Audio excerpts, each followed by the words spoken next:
দুনিয়াতে যত অদ্ভুত অদ্ভুত প্রশ্ন সব আপনি মুসা আলাহিস সাল্লামের মাথা থেকে পাবেন।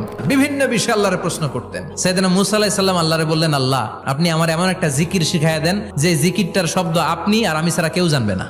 দিনে রাতে সব সময় এই জিকির আমি করব, আপনারে ডাকবো, কিন্তু শর্ত হলো এই জিকিরটা জানবে শুধু আপনি আর জানবো শুধু আমি। আল্লাহ বললেন, মুসা পড়ো লা ইলাহা ইল্লাল্লাহ। মুসা আলাইহিস সালাম কয়, মাবুদ এটা তো জাতীয় জিকির, সবাই জানে। আমি তো চাইছি এক্সেলেন্ট একটা জিকির, কারো কাছে নাই, শুধু আমি জানবো আর আমি পড়বো। আল্লাহ বললেন, মুসা এই লা ইলাহাকে যদি এক পাল্লায় রেখে দাও, তাম বিশ্ব, 7 আকাশ 7 জমিনটারে তুলে যদি তুমি আরেক পাল্লায় রেখে দাও, লা রাজাহাত কাফাতু লা ইলাহা ইল্লাল্লাহ, মুহূর্তের মধ্যে লা ইলাহার পাল্লা ভারী হয়ে যাবে। ও মুসা, তুমি যতই এক্সক্লুসিভ জিকির চাও, লা ইলাহার চেয়ে দামি জিকির আমার কাছে নাই।